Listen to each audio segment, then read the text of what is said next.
Direito Eleitoral, Lei 9504 de 1997, Registro de Candidatura, parte 1, professor Rafael Maia.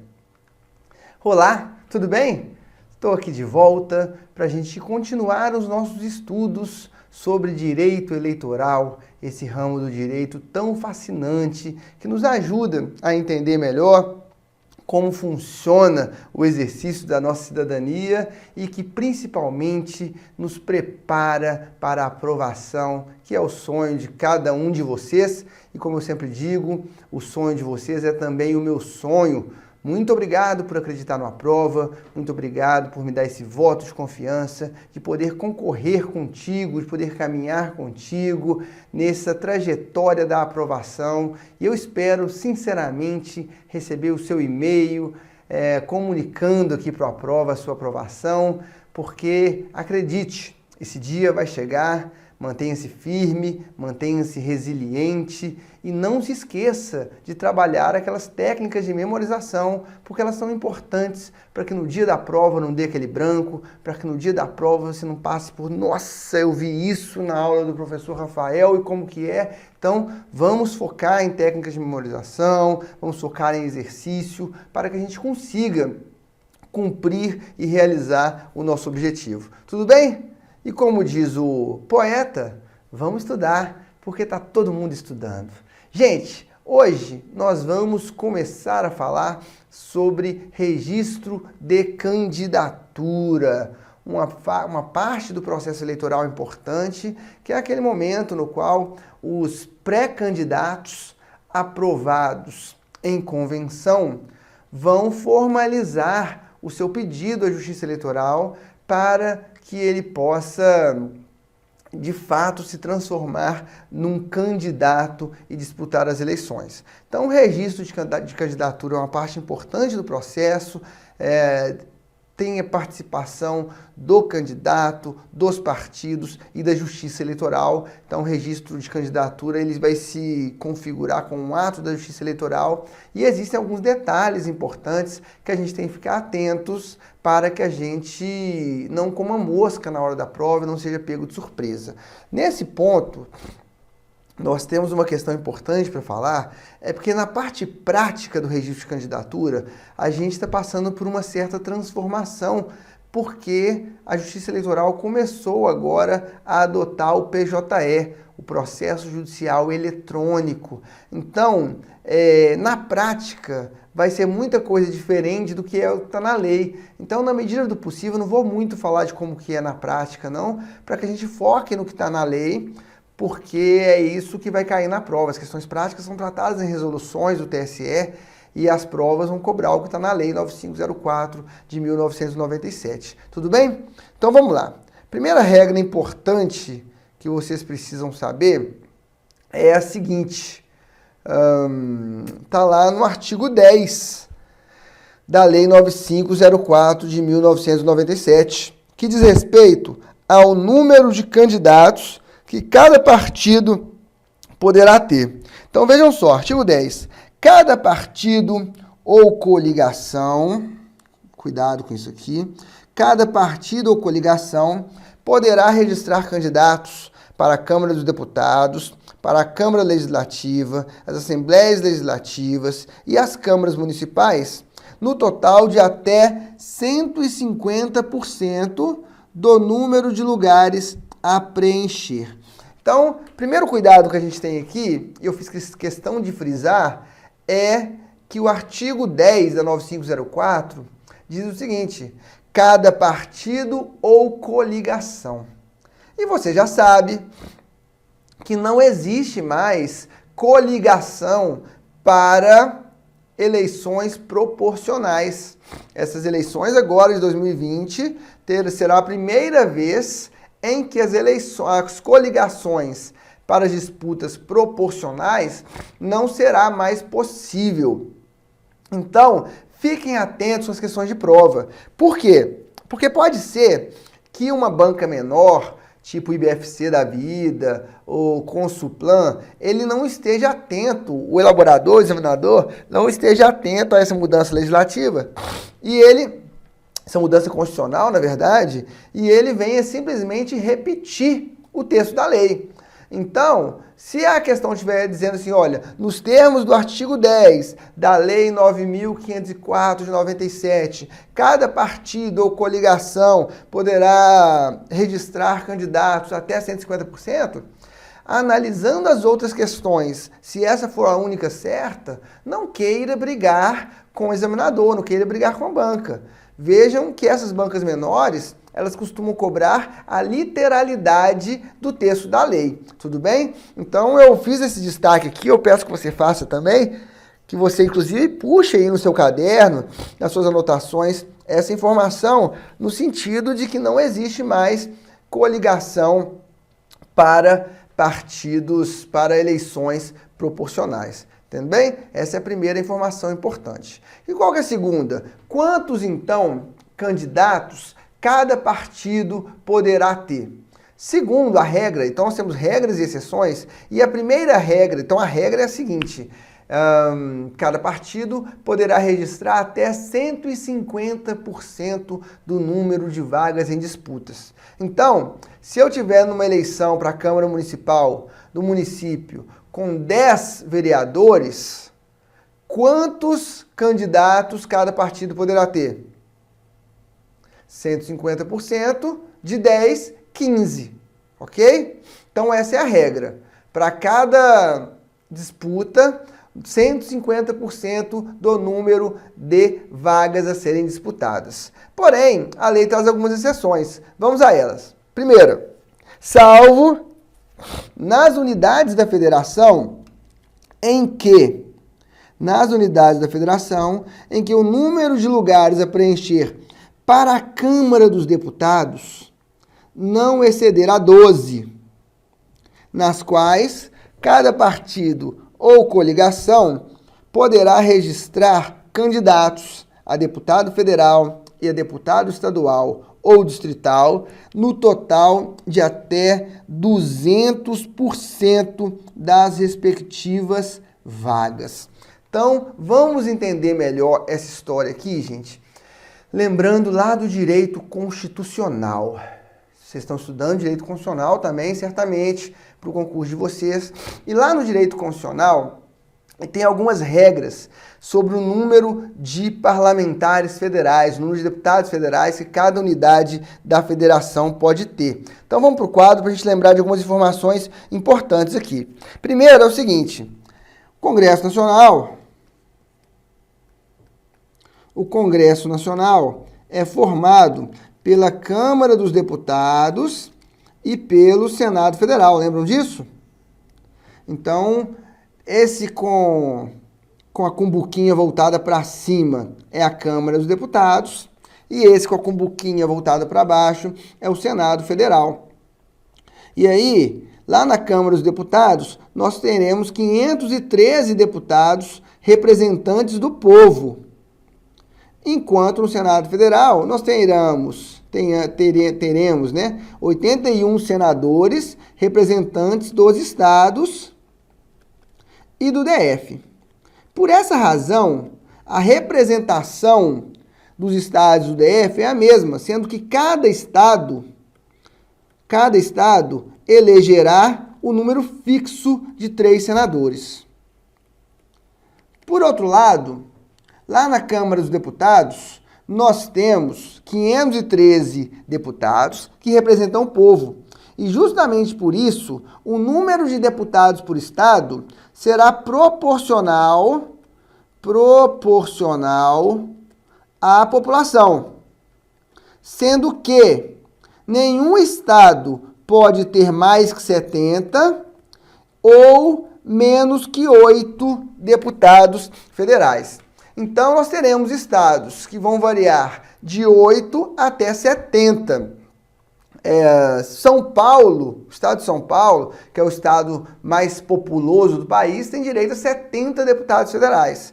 E os estados menores, eles têm direito a 8, como por exemplo Tocantins, o Acre, Sergipe, Mato Grosso do Sul, Distrito Federal, tudo bem? O que está dizendo esse inciso 1 do artigo 10? Que naqueles estados que as unidades da federação em que eu tenha menos de 12 deputados federais, ou seja, aqueles estados onde eu terei 8, 9, 10, 11 e 12, porque vejam, aqui fala que não exceder a 12, então é igual menor ou igual a 12. Nesses casos, esses estados, nas suas eleições, poderão indicar até 200%.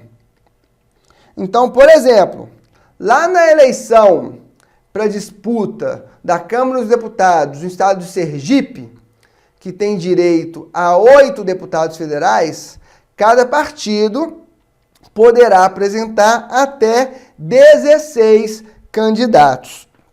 Tudo bem? Então, regra, 150% do número de vagas, exceção número 1, naqueles estados que tiverem até 12, no máximo 12 deputados federais na Câmara dos Deputados, poderá indicar até 200%. Cuidado, gente. É óbvio que nesse caso, vocês precisam saber das regras e precisam saber da exceção. Porque as câmaras, as bancas vão jogar com essa informação.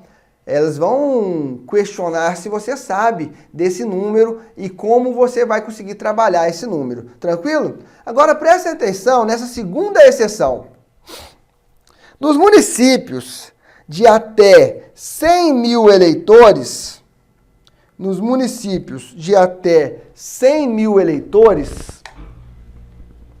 nos quais cada coligação poderá registrar candidatos no total de até 200% do número de lugares a preencher.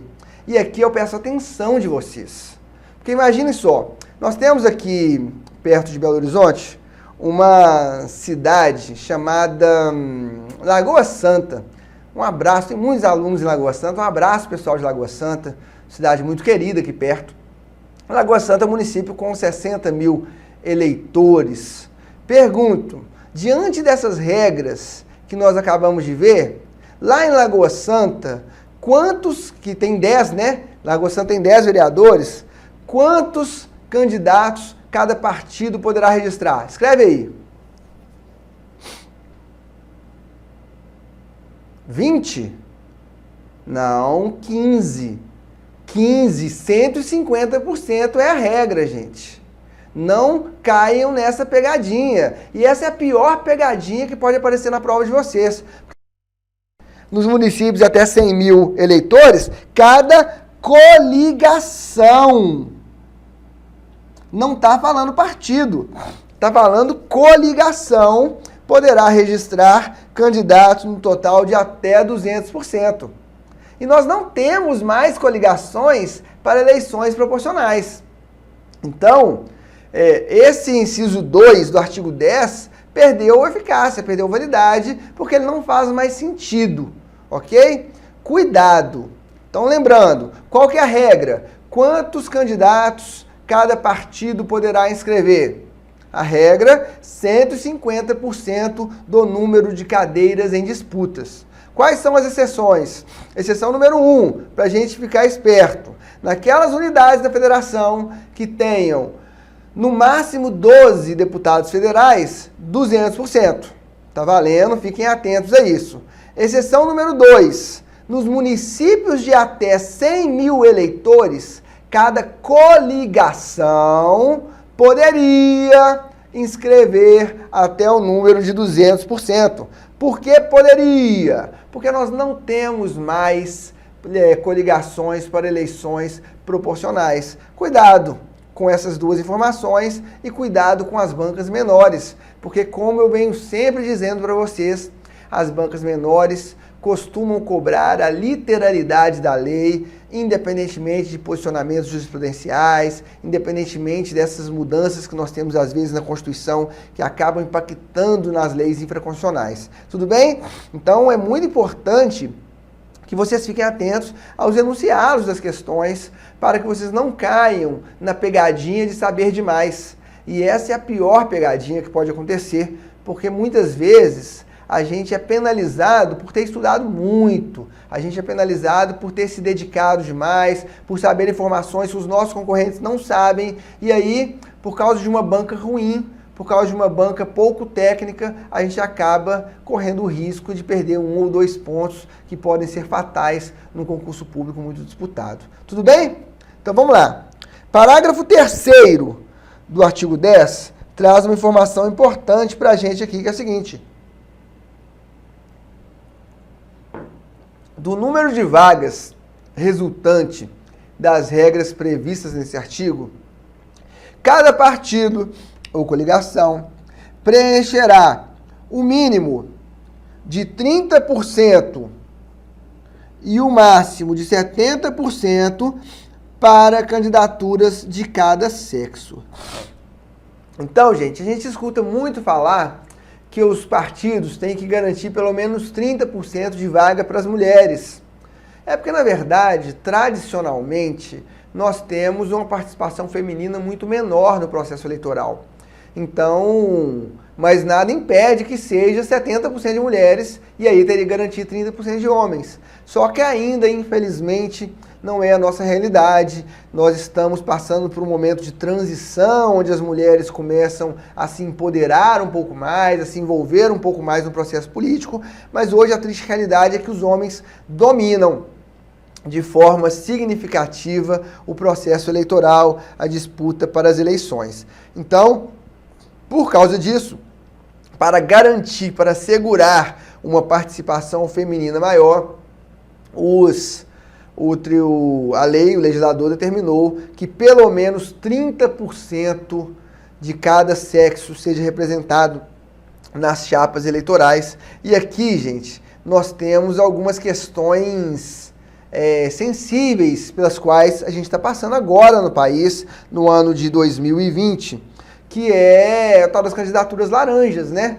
Como muitas vezes o partido não consegue preencher essas cotas, porque de fato ainda as mulheres não estão se interessando tanto por política, os donos de partido, quer dizer, os líderes partidários, né? Eles têm convencido mulheres a serem candidatas laranjas, só para preencher esse número de vagas, sem que de fato elas venham a disputar, a participar da disputa e a se envolver no processo eleitoral. Tudo bem? Eu trouxe aqui para vocês 3 julgamentos importantes do TSE, 3 julgamentos recentes, né, que dizem respeito a essa reserva de vagas para cada sexo, que pode aparecer na sua prova e aqui principalmente nas bancas maiores, como a CESP, como a FGV, como a Fundação Carlos Chagas. Tudo bem? Vamos lá. Primeiro julgamento é a consulta número 60, 40, 54, 58, de 1º de março de 2018, onde o TSE decidiu que a expressão cada sexo refere-se, na verdade, ao gênero e não ao sexo biológico. Então, prestem atenção nesse detalhe que é importantíssimo. Imagine que o indivíduo nasceu com o nome de Luiz Antônio. E aí, ao longo da vida, ele percebeu que ele não se sentia pertencente ao gênero masculino, que ele se identificava como uma mulher. E ele começou a se apresentar como Matilde. Matilde Crisólita. E aí, o título de quando ela vai se inscrever como eleitora, ela dá essa informação e o título de eleitor dela vai estar lá como Matilde. Vejam, de nascimento ela é do sexo masculino, mas o gênero dela, a forma como ela se enxerga, a forma como ela se apresenta para a sociedade, ela é mulher. Tanto é que é esse nome que está no título de eleitor. E na hora de fazer a ponderação entre aqueles 30%, nós vamos olhar o gênero e não o sexo. Decisão importante essa do TSE. De novo, nós estamos passando por momentos de transformação na sociedade, de inclusão de minorias, e a população transgênero, ela sofre muito, né? Diversos preconceitos. Então, esse reconhecimento por parte do TSE é importante demais. Tudo bem?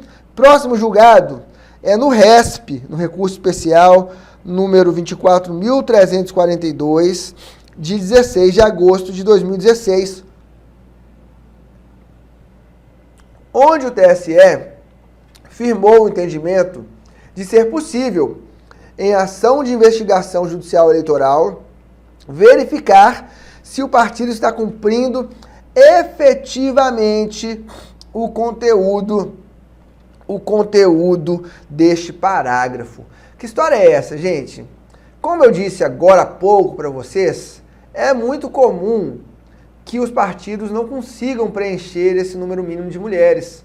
E é muito comum também, infelizmente, que eles usem mulheres de fachadas, mulheres para que elas possam apenas figurar naquele número e de fato não venham ser candidatas. Então, a partir daí, o TSE começou a aceitar ser possível que se investigue se de fato aquelas mulheres que estão registradas como candidatos são candidatas ou são apenas candidatas laranjas. E agora, com o advento do fundo eleitoral, nós temos uma peculiaridade maior ainda, que é o seguinte: cada candidato dessa pode receber recursos do fundo eleitoral e, portanto, recursos públicos para suas candidaturas. O que aconteceu, ou pelo menos o que suspeita-se que se aconteceu na eleição de 2018? Registrava-se candidato, a candidata recebia recursos do fundo eleitoral e utilizava esses recursos para a campanha de outros candidatos do mesmo partido. Por quê? Porque ela não era candidata de fato. Então ela fazia prestação de contas, recebia o recurso, só que na hora que ia ver, ela tinha 0 votos. E tinha um mundo de material produzido dela, por exemplo, candidata a deputada estadual, com o candidato à eleição majoritária, com o candidato a deputado federal, a famosa dobradinha. Só que ela não tinha voto, porque ela não era candidata. Então, percebeu-se que estavam se utilizando essas candidaturas laranjas para, de fato, utilizar os recursos para fazer campanhas para os líderes partidários, para outros candidatos, o que é, de fato, muito lamentável, pensando que nós precisamos fazer campanhas de conscientização para que as mulheres participem mais. Então, esse julgamento, esse RESP 24.342, o TSE disse, olha, a ação de investigação judicial eleitoral serve também para investigar se as mulheres estão sendo usadas apenas como laranjas. Tudo bem?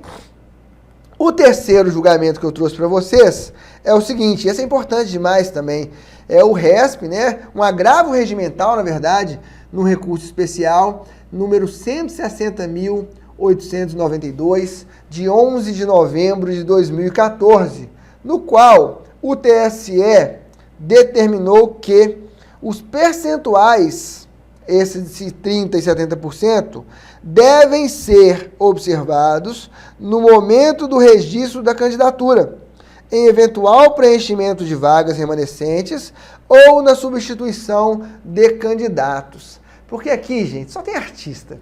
A política partidária brasileira ela é formada de diversos ninjas do mal, diversos gênios para poder dar uma burlada na legislação. E o que acontecia muitas vezes? Eu precisava, no momento do registro da candidatura, preencher o 30% das mulheres. Vocês estão percebendo que eu estou meio afônico, meio gripado, vocês me desculpem por isso, viu, gente? Caiu uma chuva forte em Belo Horizonte recentemente aqui, eu tomei essa chuva toda, entrei no carro com o ar-condicionado ligado e estou um pouco mal aqui, desculpem por essa fungação que vocês estão ouvindo aí. Mas vamos lá, importante é o direito eleitoral. Os caras precisavam registrar mulheres, precisavam registrar o número de 30 mulheres, e aí ele virava para a vizinha e falava assim, ô, dona Maria, vem cá ser candidata no meu partido, eu preciso da senhora, mas de jeito nenhum, não gosto de política, não quero ter problema. Fala assim, não, dona Maria, deixa eu falar com a senhora entra só para eu poder registrar a sua candidatura, e um dia depois, a senhora renuncia, que aí eu substituo a senhora. Então ele registrava a candidatura de mulheres, as mulheres renunciavam e eles substituíam as mulheres, nós vamos ver em breve regras de substituição, por homens. Olha que danados. E aí duas questões. A primeira é que você já gerou um problema, porque hoje, se a pessoa registra a candidatura, ainda que ela renuncie 24 horas depois, ela precisa prestar contas. Se não prestar contas, ela não vai estar em dia com a Justiça Eleitoral e isso pode ser um problemão para ela. Segundo, e aí vem o TSE. O TSE disse então que em qualquer momento de preenchimento de vaga remanescente ou de substituição, deve ser observado esse limite de 30%. Então, se uma mulher desistir, eu preciso preencher a vaga dela com uma mulher, para que eu tenha durante todo o processo eleitoral, no mínimo, 30% de cada gênero. Tudo bem? Tranquilo, né? Essa matéria é boa, ela é gostosa, até aqui tá tudo muito tranquilo, vamos seguindo então. O que é importante aqui? A data dos envios do registro da candidatura.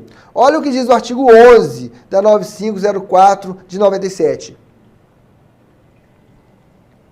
Os partidos e coligações solicitarão à Justiça Eleitoral o registro de seus candidatos até às 19 horas do dia 15 de agosto do mesmo ano em que se realizarem as eleições. Então, gente, a regra é que quem vai apresentar o pedido de registro de candidatura é o partido político, o representante do partido político designado para esse fim ou da coligação. E eles vão fazer isso até às 19 horas do dia 15 de agosto. O prazo máximo é às 19 horas do dia 15 de agosto. E acreditem em mim, a grande maioria dos pedidos de registro é apresentado às 18h59 do dia da candidatura. Do dia 15 de agosto, né? Do último dia do prazo. Então é até engraçado, no ano de eleição, na hora que vai dando 18h30, a porta do cartório eleitoral fica cheia de gente. Cheio de representante de partido, de advogado, e na hora que dá 18h50, eles começam a ingressar na Justiça Eleitoral, todo mundo vai apresentar, e é nesse dia que os servidores da Justiça Eleitoral trabalham até meia-noite, 1h, porque dá tumulto. Dá tumulto, porque todo mundo deixa para a última hora, porque até o último momento eles querem fazer algum suspense, querem negociar talvez alguma coligação que não tinha sido firmada antes, alguém abre mão para outro. Então, o processo eleitoral é um processo muito emocionante por causa dessas questões também. O que vocês precisam saber nesse artigo 11? Primeiro, quem apresenta o pedido do registro de candidatura é o partido. O representante do partido ou o representante da coligação. Essa é a primeira regra. Segundo, o prazo. O prazo eles não podem comer mosca. 19 horas do dia 15 de agosto. Então peguem lá a tabelinha de prazo de vocês, coloquem lá prazo, data, registro de candidatura, data limite, 19 horas do dia 15 de agosto. Tudo bem? Porém, se alguma questão tiver a seguinte afirmativa, nos seguintes termos, o último prazo possível para o registro de candidatura é 19 horas do dia 15 de agosto. Ou o registro de candidatura será feito impreterivelmente até as 19 horas do dia 15 de agosto. Ou quem não fizer o registro de candidatura até as 19 horas do dia 15 de agosto não poderá disputar as eleições. Todas essas afirmações, gente, estão equivocadas. Por quê? Porque a lei traz a possibilidade do indivíduo, do próprio candidato, apresentar o requerimento de registro de candidatura. Por quê? O que acontece? Os partidos vão lá apresentar o pedido do registro de candidatura com os seus respectivos candidatos. Depois que a Justiça Eleitoral analisa aqueles pedidos de candidatura, é divulgado um edital. É divulgado um edital falando quem são os candidatos, que os pré-candidatos, né, que apresentaram o pedido de registro. E aí pode acontecer de você, candidato, não ver o seu nome lá. Como isso pode acontecer, professor? Pode acontecer por diversas razões. Por um erro. O representante do partido, na hora de pegar todos os documentos, pegar a lista, a ata lá da convenção, ele esqueceu o seu, ou não estava junto, na hora de apresentar não estava lá. Ou desídia mesmo, ou burrice, ou simplesmente má fé. Pode acontecer, gente, e acreditem, acontece, de um partido não querer que o indivíduo seja candidato.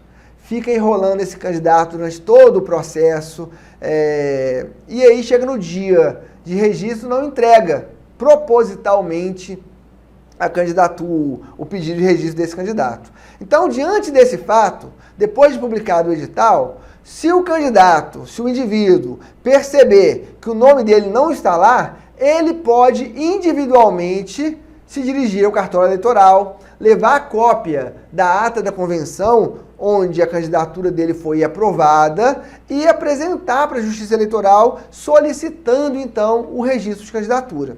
Então vejam, na regra é o partido político ou coligação quem faz o pedido de registro, mas nós temos a possibilidade também de ter um pedido individual do registro de candidatura. Tudo bem? Para terminar essa primeira fase aqui da nossa aula, nós precisamos saber quais são os documentos obrigatórios para o registro da candidatura. E essa informação está lá no parágrafo 1º do artigo 11 da Lei 9504 de 97, que traz uma lista de documentos que são os seguintes. Vejam só. O pedido de registro deve ser instruído com os seguintes documentos. Primeiro, cópia da ata a que se refere o artigo 8º. Documento importante. Essa ata é a ata da convenção. Lembram quando nós falamos sobre convenções para escolha de candidaturas, que a convenção será registrada em ata no livro aberto? E nessa ata vai mostrar todas as candidaturas que foram aprovadas. Sem a cópia da ata, o candidato não tem legitimidade para disputar as eleições. Então, a candidatura é aprovada em convenção partidária. Então, é importante, documento importantíssimo, essa ata da reunião da convenção partidária, ok? 2. Autorização do candidato por escrito. E aqui, gente, principalmente nos casos em que o pedido de registro for feito pelo partido. Para quê? Para evitar fraude. É muito mais comum do que vocês imaginam que pessoas, que partidos registrem candidaturas de candidatos que nem sabem que candidatos são, porque precisam preencher vagas. No caso de mulher, então, isso é muito comum. Eu já vi um caso de perto de um dirigente partidário que falsificou o nome da esposa, porque precisava preencher uma vaga feminina. Ele foi lá e registrou a candidatura da esposa, falsificou a assinatura dela nessa autorização por escrito, e 2, 3 semanas depois de iniciado o processo eleitoral, a esposa veio e descobriu que era candidata. Foi no cartório eleitoral, informou, ficou pé da vida, né, como a gente fala aqui em Minas Gerais, com o marido, e retirou o pedido dela, porque foi feito mediante uma fraude. Então, esse é um documento importante também. Os candidatos têm que dar uma autorização por escrito para que o registro das suas candidaturas seja apresentado pelo partido ou coligação, ok? Terceiro, prova de filiação partidária. Vocês já sabem que no Brasil nós não temos a possibilidade de candidaturas independentes. Então é importante que demonstre ali que aquele candidato, aquele pré-candidato, ele é filiado a algum partido político.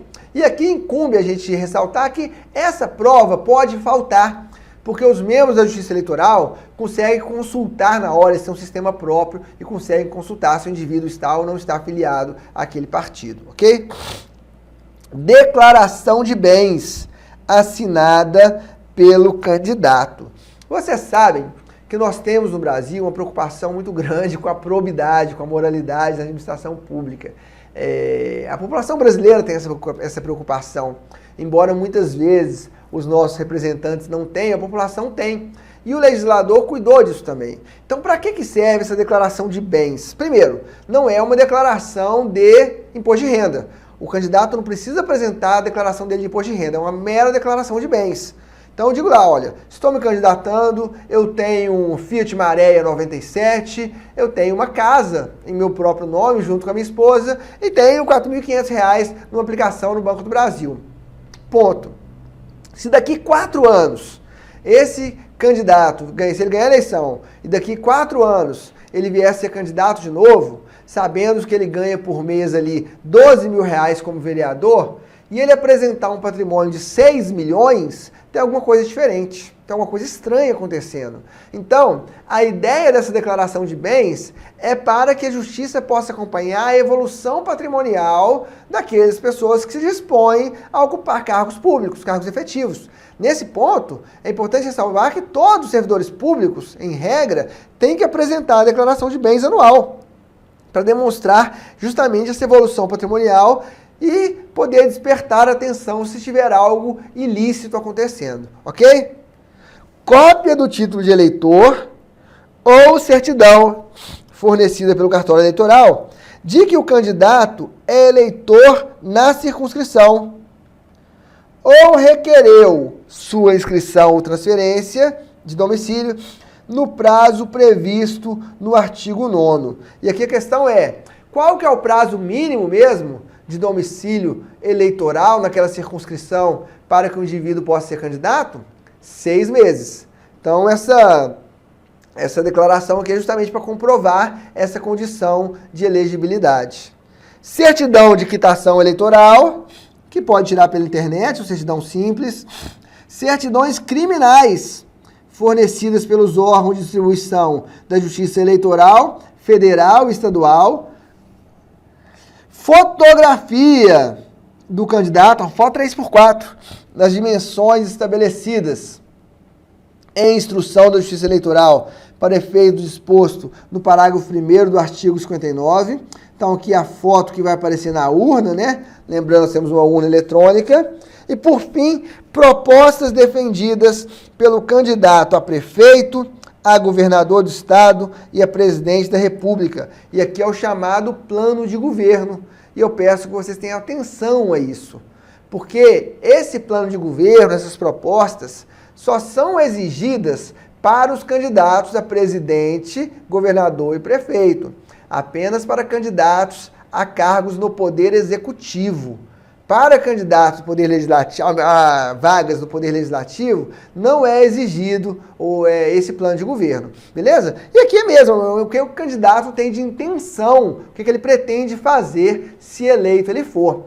Curioso, uma curiosidade que eu queria contar para vocês, aconteceu aqui em Minas Gerais agora esse ano, um caso que pode mudar um pouco a história do país. Vejam só, tem uma cidade muito próxima de Belo Horizonte, uma cidade limítrofe aqui da região metropolitana de Belo Horizonte, chamada Contagem. E Contagem é uma cidade grande, acho que a segunda maior cidade do estado. E Contagem tem uma peculiaridade. Até o ano de 2018, 2019, 2016, Contagem não tinha IPTU residencial. Os moradores de Contagem não tinham IPTU residencial. E aí um dos candidatos prometeu que se ganhasse a eleição, não iria instituir o IPTU. Colocou isso no plano de governo. E mais do que isso, além de apresentar esse plano de governo à Justiça Eleitoral, ele foi num cartório e registrou essa promessa de campanha em ata notarial. Acontece que ele ganhou a eleição e logo depois, o que ele fez? Adivinha? Instituiu o IPTU. E aí a população ficou arada, ficou todo mundo muito bravo. E um indivíduo tomou a seguinte decisão: ajuizou uma ação na justiça comum contra a pessoa física do prefeito, pedindo que ele pague o IPTU dele daquele ano, porque ele havia prometido que não iria instituir, registrou a promessa em cartório e aí estava pagando. Então vejam só, para surpresa de todo mundo, inclusive a minha, o juiz do juizado especial julgou procedente aquela ação, condenando o prefeito a restituir àquele cidadão os valores pagos a título de IPTU residencial. O prefeito recorreu para a Câmara Recursal da Justiça Especial, do Juizado Especial aqui de Contagem, e a turma recursal, manteve a condenação. Olha que loucura! Por que loucura? Agora, o único recurso possível é para o STF. Depois disso, gente, nós já tivemos em Contagem mais de 700 ações contra o prefeito, requerendo que o prefeito pague uma indenização pelos valores relativos ao IPTU. Então é uma situação nova assim, no nosso ordenamento jurídico, que a responsabilização civil do candidato por promessa não cumprida. Se isso vingar, vai ser, eu acho, um avanço, né? Porque os candidatos precisarão ter um pouco mais de responsabilidade ao pensar nas suas propostas. Tranquilo? Aqui, para a gente terminar, eu preciso falar com vocês da súmula número 3 do TSE. Qual que é o contexto dessa súmula número 3 do TSE? Se faltar algum desses documentos, antes de indeferir o registro de candidatura, o juiz deve abrir um prazo de diligência, um prazo de 72 horas, para que o candidato informe se ele esqueceu, o que aconteceu, para ele possa corrigir o erro. E aí, o TSE decidiu que se o juiz não abrir esse prazo, uma instância superior pode assumir a responsabilidade de deferir o registro da candidatura. É o que está escrito lá no parágrafo na súmula 3 do TSE. Então vejam só, gente. A súmula 3 do TSE diz o seguinte: no processo de registro de candidatos, não tendo o juiz aberto prazo para suprimento de defeito da instrução do pedido, pode o documento cuja falta houver motivado um deferimento ser juntado com o recurso ordinário. Então, a lógica é a seguinte: o candidato apresentou os documentos para registro da candidatura, faltou o documento. Em vez de abrir o prazo de diligência de 72 horas, o juiz simplesmente indeferiu aquele registro de candidatura.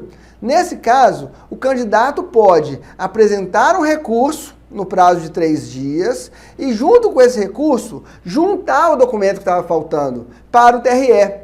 Aí o TRE vai analisar aquele recurso e fala assim: olha, peraí, o juiz indeferiu o registro sem abrir o prazo e o documento está aqui. Então, nesse caso, o próprio TRE, o desembargador do TRE, já pode decidir pelo registro. Tranquilo?